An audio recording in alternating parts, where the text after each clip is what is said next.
Hari ini Sirian tak suruh buat lubang di tengah yang ditujukan untuk lubang kocoran, dan yang satu lagi untuk jaga-jaga, mana tahu nanti pada perjalanan kondisi tanaman itu memang membutuhkan pupuk tugal atau pupuk benam. Nah, ini kalau yang di sini ada lubang, kemudian di sini juga ada lubang, baru di sini ada lubang. Lubangnya pas di tengah ya. Kemudian di antara 4 tanaman ada satu lubang. Rencananya salah satu lubangnya untuk lubang pupuk tugal dan satu lagi untuk lubang pupuk kocoran. Karena kalau kita sistem kocor untuk pemupukan nanti ke depannya tidak bisa lagi melalui lubang pas titik tanam, tapi kita lakukan di tengah. Tujuannya supaya perakaran tanaman itu lebih menyebar dan memanjang, sehingga dia lebih agresif dalam mencari unsur hara maupun air. Tapi kalau kira-kira ke depan tanaman tidak dirasa membutuhkan pupuk susulan tugal atau benam yang sifatnya kita taburkan di lubang, maka kita tidak akan melakukan. Cukup dengan pupuk susulan kocor. Dan untuk pupuk susulan kocoran mulai 0 sampai umur 30 hari ya, masih interval 10 hari. Kemudian di atas 30 hari nanti interval pupuk kocorannya seminggu sekali. Kenapa diperapat atau dipercepat intervalnya? Karena memang kebutuhan tanaman terutama menjelang masa pembuahan itu kan cukup besar ya terhadap hara dan nutrisi. Sehingga jangan sampai nanti tanamannya drop akibat kekurangan hara dan nutrisi saat pembesaran buah. Alhamdulillah hujan rintik-rintik gerimis meskipun nggak deras, padahal tadi siang panas ngentak-ngentak. Kondisi ini akan memacu percepatan pertumbuhan tanaman khususnya untuk tanaman timun-timunan, tapi di sisi lain mengundang resiko penularan jamur. Tapi alhamdulillah sejauh ini tanaman melon kami meskipun hanya dilakukan setiap 8 hari sekali sterilisasi dengan menggunakan Parasusterella yang insya Allah bisa menjaga dan mencegah penyakit jamur maupun bakteri.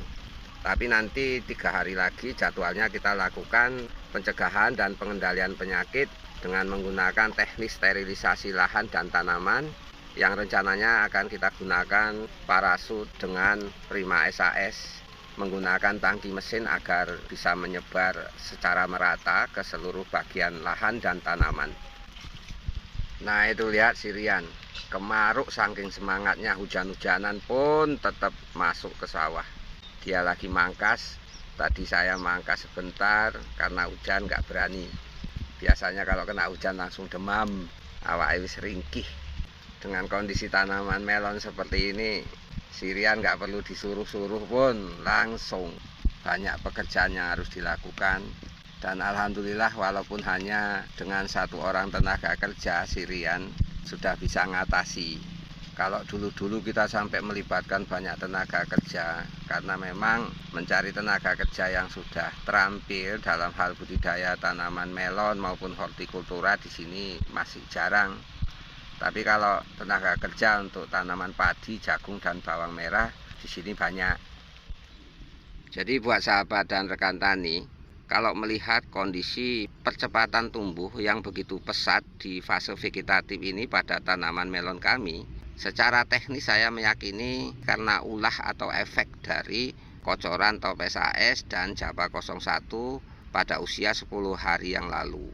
Pada waktu itu masih ada Kang Darmaji, beliau ingin ngocor dan saya sarankan untuk dikocorkan toples AS dosis 100 cc ditambahkan dengan Japa 01 dosis 75 cc per tangki ke lubang tanam.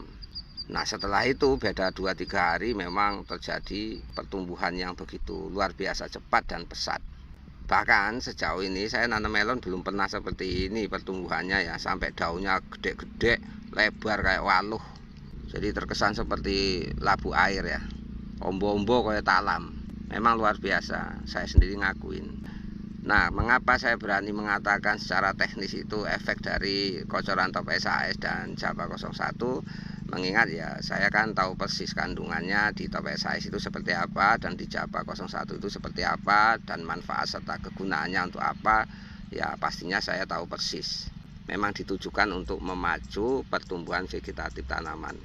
Kalau melon-melon kami sebelumnya itu ya normal dan sehat, tapi ya tidak sepesat ini pertumbuhannya. Apalagi ini tanam biji ya. Kalau yang dulu-dulu kan tanam bibit ya, setelah disemaikan antara 8 sampai 10 hari baru dipindah tanamkan. Kalau ini langsung tabela atau tanam biji langsung. Nah, makanya kalau sekiranya ditandingkan dan disandingkan, saya juga kurang terima ya dengan toples AS ini, mengingat kandungannya cukup lengkap. Apalagi bila dibandingkan dengan pupuk-pupuk organik yang bersifat prebiotik dan probiotik.